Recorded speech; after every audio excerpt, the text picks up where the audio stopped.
Hello, welcome to the Lone Show. I'm your host, Jeremy Lone, and in this episode, I have brought on regular Eric Taylor and eventually Asparagus, who will join us momentarily. Now, as for our guest, he's originally from New York, but he's currently living in LA. He's a psychiatrist, author of a new book, and so much more. Ladies and gentlemen, I give you Michael Blumenfield. Hello, very glad to be here. As am I. Glad to So, have you. how's life? Life is good. It's we're in LA. The weather is usually good. Of course, the world situation is problematic, and we have a little pandemic still rolling around. But otherwise, things are good and interesting, and I appreciate the opportunity of being on your program. Great. So, what things have you been up to recently? Well, I have a private practice, but I've also recently published a new book titled Shrink Talk, available on Amazon. Thank you for the plug. Great. Tell us more about this book you've written.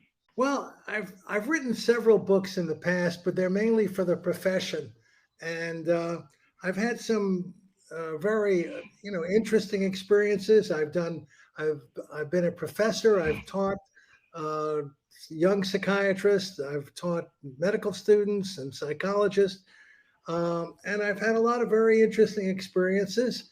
And I thought they would be worthwhile putting them in a book. Okay. So, Okay. what exactly in your book what does your book describe or explain? Well, it covers a wide variety of subjects. For instance, I start off by talking about some of the ethical dilemmas that a psychiatrist or any therapist might experience. For example, what should a therapist do? Here's one of my favorite stories. I'm treating a young woman who was telling me about how she did some babysitting for her dentist, Dr. Greenberg. I mentioned the name. It's obviously not the real name, but I mentioned the name because it means that I know who she's talking about, or he's a dentist, and I know his name. And then she says, while babysitting, I lost my temper and I slapped the kid across the face, the young kid, and his face got all red. And I'll never do that again, she says. Now, what she has described to me is child abuse. And according to the laws of most jurisdictions, a physician who becomes aware of child abuse is supposed to report it. So the question that I ask you, should I say to her at that point in time, well, I'm going to have to report you to the authorities because you just committed child abuse? Or should I do something else? Or should I not do anything? What do you think? Wow. Well, that's a very good question. I mean, that's just Quite one quite the example of some of the issues that I come across and try to discuss. And there's not one simple answer to it, but I think there's approach to it. quite the Okay. dilemma, really. So what did she explain what the kid did to deserve the slap? She said she lost her temper and she slammed him across the face, and his face got all red, and she felt Oh, badly.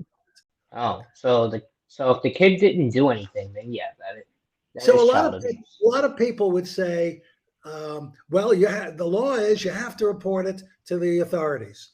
So then I would have to say to her, if that were the case, I'd say, well, I'm going to have to report you to the authorities, and you've just committed child abuse, and that's what I'm going to do. Well, obviously, if I did that, she's not going to continue in therapy with me, and the chances are she wouldn't go in therapy with anybody else. And the chances are she would not really spend any time in jail. She might get into some difficulty. She'd have to explain it or whatever. But maybe there's another approach. Now, you can disagree. You can say the law is the law and you have to do what the law says.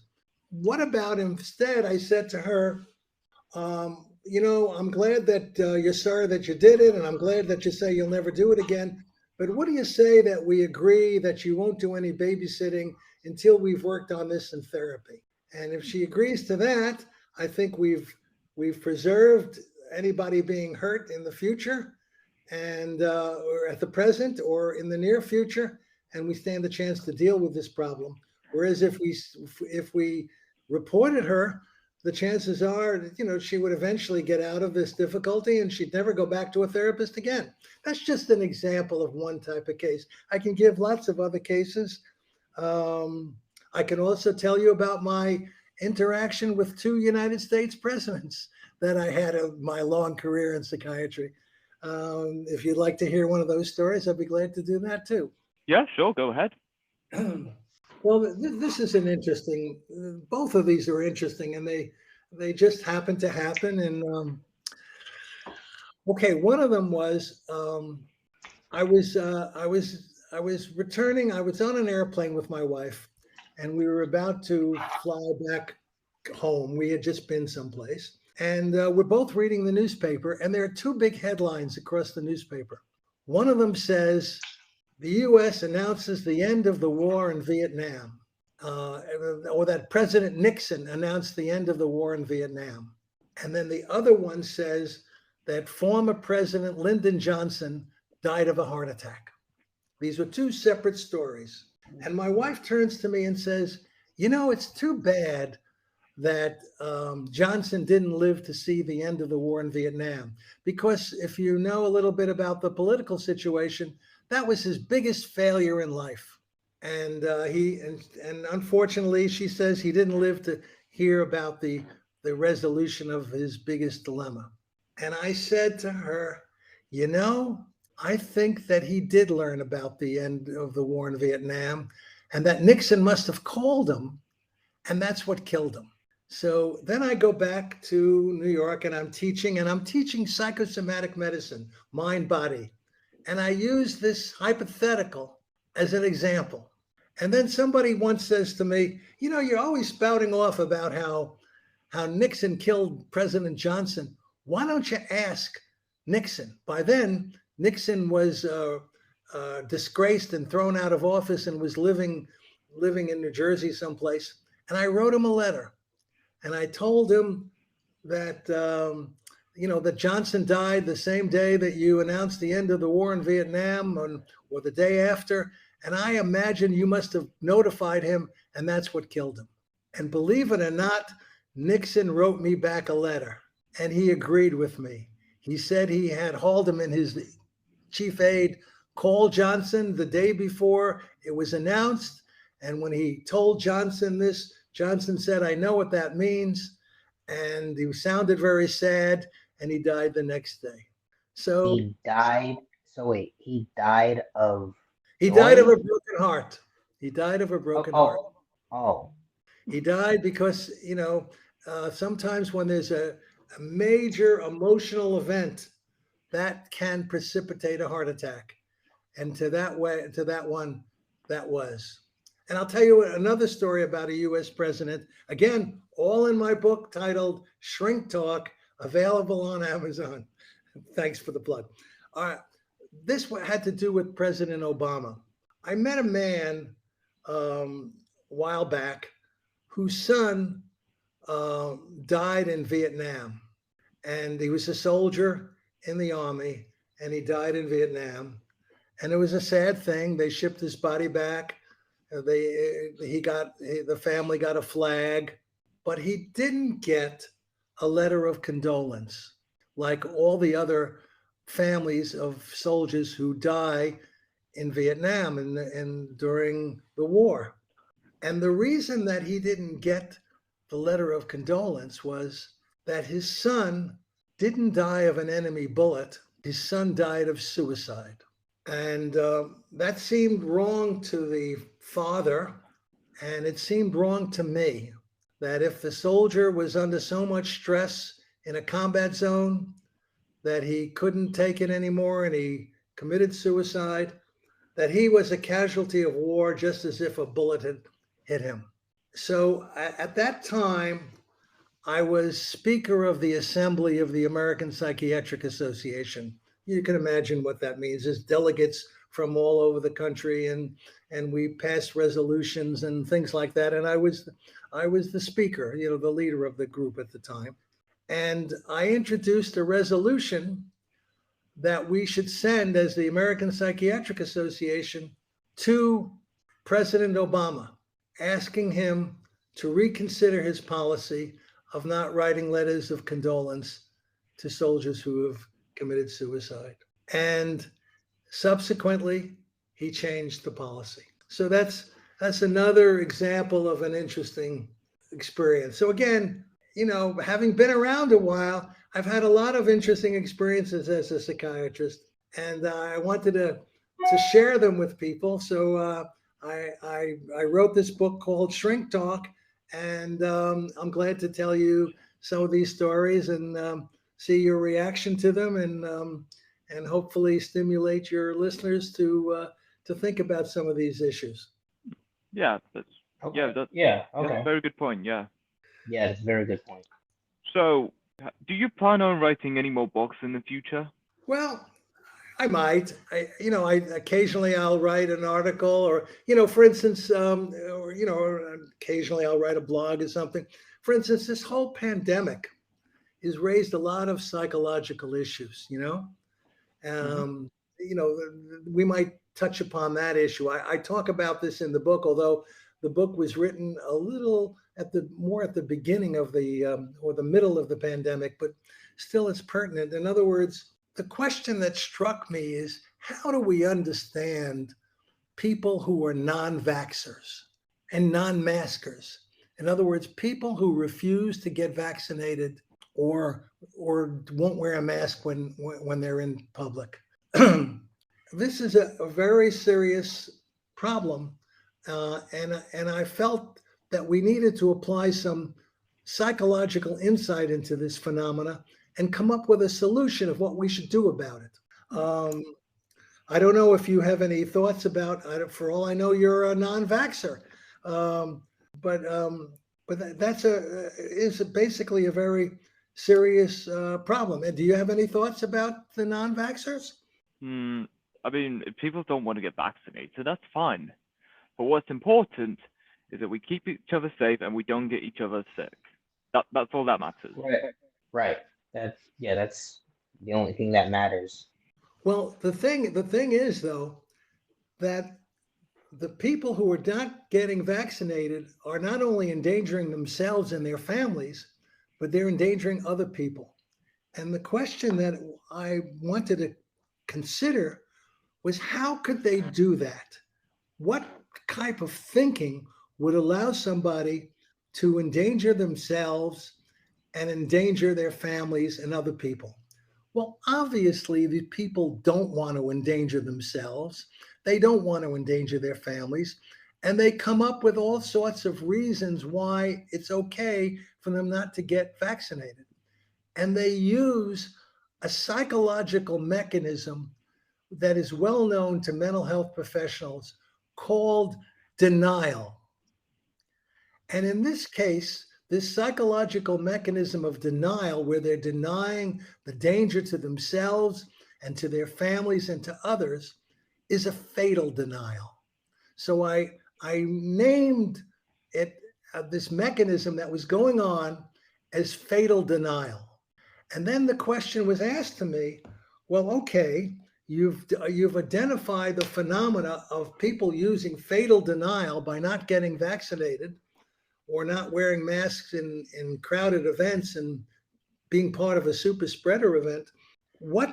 How can you break through this fatal denial? And I thought that was a very interesting question.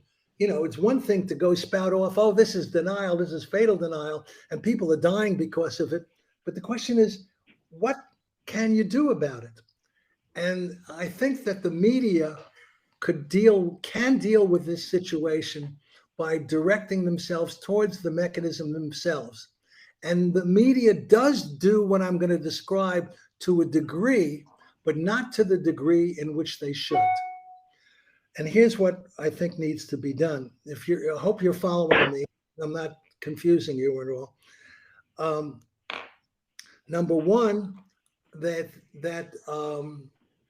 that they should get people who the deniers identify with. In other words, who are the heroes of the deniers?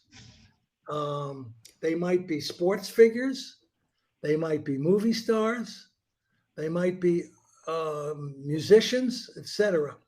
And these, and then they need to determine if the people who they identify with believe in vaccinations and masks. And if they do, they should use them as part of a massive public service announcement with billboards, radio, television, internet, where these heroes of the non-deniers, the heroes of the deniers talk about how they think that they should get vaccinated and wear masks. And in addition to that, and again, what I'm going to describe is done, but not done to the degree that it should be done. The other thing that should happen is that there should be interviews on the public media, radio, television, internet, with people who were non-vaxxers, who didn't get vaccinated, and then got very sick and barely survived, and now survived, and was sorry that they didn't get vaccinated. And in addition, they should be interviews with the families of people who have died. Now, this is a very sensitive issue, and I understand that. But I feel that this could be done in a sensitive way, and it's done to a small degree, but not to the degree in which it should be done. So again, here was an example where I was trying to apply, and I describe these things in the book and a lot of other things about how you can use our psychological, our understanding of the psychology of human beings and apply it to these major issues that we're dealing with. And that's another example. Okay. Great. Okay. Fair point. Yeah. Fair point. Any- So Go on. So what inspired you to become an author? What inspired you? Like who or what inspired you? Like I yeah. think again, I guess, it's a good question. And of course, I think back, as a psychiatrist, I try to look into my own dynamics, and it's easy to say, oh, I like to teach people, and that's true. And I want to share my ideas, and that's true. But also I have to acknowledge there's a certain amount of narcissism, a certain amount of enjoying being in the public eye. In other words, people who are in, people who perform or, like yourselves, or put yourselves out to the public. There's a certain amount of gratification that we get from doing that. And it's a little narcissism and a little grandiosity. And you have to acknowledge that. And I realize when I look back at my life at some of the things that I've done, I early on when I was at college, I had a radio program on the college radio station called Face the Mic. And earlier on in my career, I had different radio and TV programs. So I always enjoyed being a little bit in the public eye, even though my main calling was helping people with therapy and treatments. But if you understand yourself, and again, if you're a psychiatrist, especially with an analytic bent, you've experienced your own psychoanalysis, and you know that that's part of you. And that's part of why I wanted to write a book, to be honest. I can say, well, I want to educate people. Well, that's true, but I also enjoy, being a little bit in the public eye and feeling I'm accomplishing something in that regard. Right. Yeah, great. So, what made you want to become a psychiatrist? Well, that's really an interesting question too.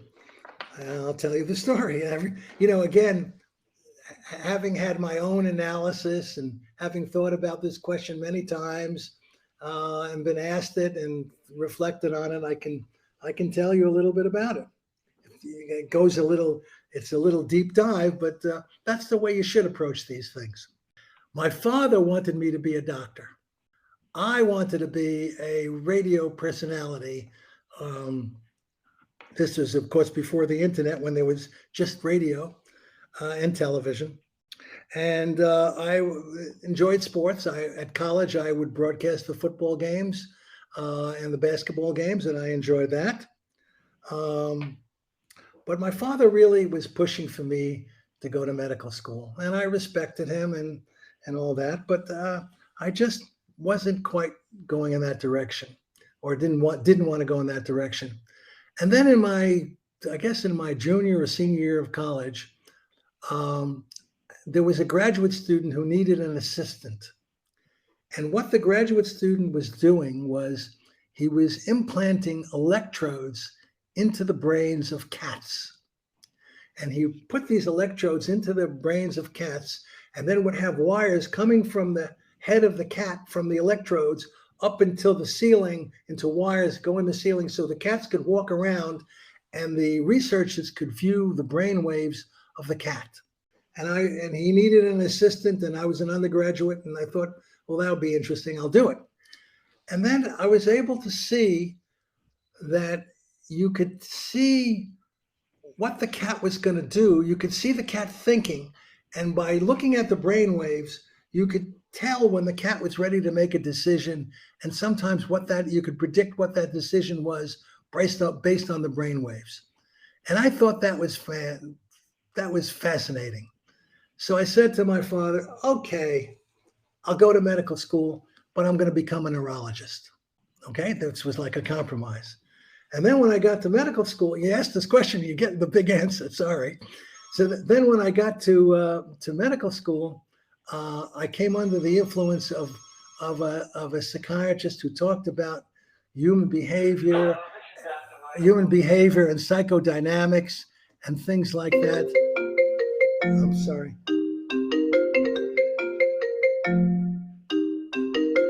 Again, I apologize for this. This is Dr. Blumenfield. I can't take your call now. I'm sorry. So I became under the influence of a psychiatrist who talked about understanding human behavior and predicting and helping people by understanding their early childhood experiences. And I said, this is fantastic. Okay, I'm going to continue on the pathway to be a doctor like my father wanted me to, but I'm not going to do what he wanted me to do. I'm going to become a psychiatrist. And that's the story. Wow. You asked for it, so you get it. You ask Okay. good questions, and it leads me to tell these stories. Great. Love it. Yeah. So what else do you have planned for this week? Pardon? What else do you have planned for this week? Well, I have patients that I'm seeing. I'm seeing patients mostly remotely now. So that's my main interesting activity. With the pandemic, I decided not to see patients in person, and it's interesting that I'm able to do that. In other words, if I were a surgeon, I don't think I couldn't really completely do what I want to do. But as a psychiatrist, I really am able to pretty much see people, see them up close, talk to them. I can prescribe electronically. The system now for prescribing medication, I'm sure it's true in England also, but in the States, it's really fantastic. You don't need to write a prescription anymore. You can do it all electronically, and it works very well. So I'm glad to do that. Of course, I'm try to spend time with my family, and when I can, my children and grandchildren, and that's what keeps me busy. Okay. Fabulous. Yeah. Great. So how do you find it? What difference do you find between talking with your patients in person and talking with your patients remotely? Well, again, that's an interesting question. And, to say that there's no difference, I think some people really crave the in-person feeling. Um, I don't, I don't feel I'm missing anything. In fact, in one sense, it's a very intimate thing because you're really up close with the screen. It fills their face fills the screen, your face fills the screen, and that becomes a major the relationships, I think, for the most part, is maintained. uh, to say that there's no difference, I can't say. I'll tell you an interesting story.